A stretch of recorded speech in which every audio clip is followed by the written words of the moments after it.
Le pays Dogon est célèbre à travers ses masques mythiques, beaux et imposants. Parlant de leur origine, il y a deux versions. Nous, on a découvert le masque à Yugo. Et ce n'est pas une fabrication de quelqu'un, mais c'est des esprits. Nous avons découvert les masques par l'intermédiaire d'une femme qui est partie chercher du bois de chauffe. Une deuxième version fait toujours référence à la femme. En Tomoso, on dit Namasobo. Dans le Sanga, on dit Imna. Dans le Medeli, on dit Dadaga.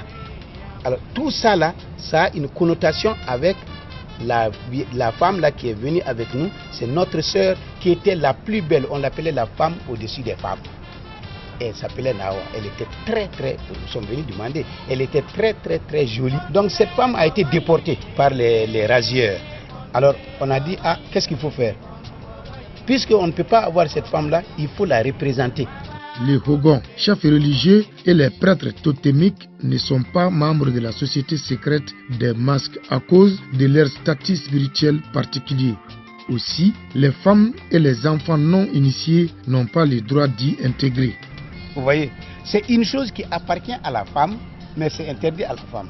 Cependant, la femme reste intimement liée à l'avènement des masques à l'image du Yasigini, considéré comme la sœur des masques. Yasigini, donne de l'eau aux masques. Donc c'est dans le village, il y a une seule femme qui a droit d'apporter devant les masques. Et cette femme, une femme qui est née lors de la fête de Sigi, ou lors de Dama. Il y a ce qu'on appelle le masque Satimbe. C'est le masque qui représente effectivement cette femme qui a été déportée. C'est notre mère, notre sœur, notre géniteur.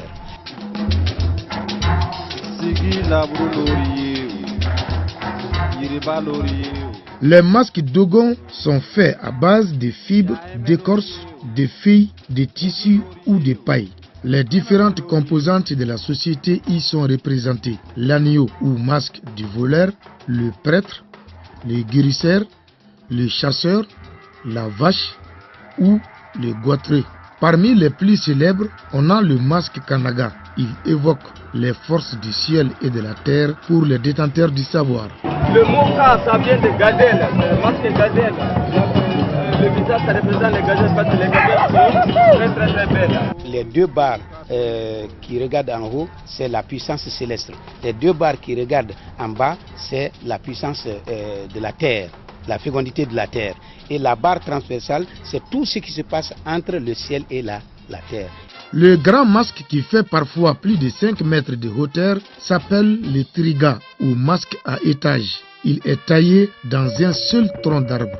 La maison de Ogon, la Guina, la famille de Ogon. En datant souvent, ils sont tombés et levés, ça veut dire que le lever du soleil est tombé du soleil. Ce masque à étage là, c'est pour expliquer toute la genèse du monde. Quand il danse, il fait le tour, vous voyez, il fait faire le tour. Et la touffe qui est sur le bout de ce masque-là, c'est là où la terre et le ciel, on a l'impression que ça se touche. Le Tingetanga ou masque essacier est l'un des masques Dogon les plus étonnants. Mais les masques les plus authentiques sont jalousement conservés à l'abri des regards. Les vrais masques sont encore là, dans le Sigdon. Le Sigdon, c'est-à-dire que c'est la réserve où on garde les vrais masques avec leur puissance, leur histoire. Mais la copie vient pour pouvoir étayer un peu les manifestations culturelles ou folkloriques comme ça. Les masques Dogon ont d'abord une fonction rituelle liée aux funérailles. Ensuite, ils jouent un rôle important dans la socialisation du sacré et contribuent enfin à la protection de l'environnement.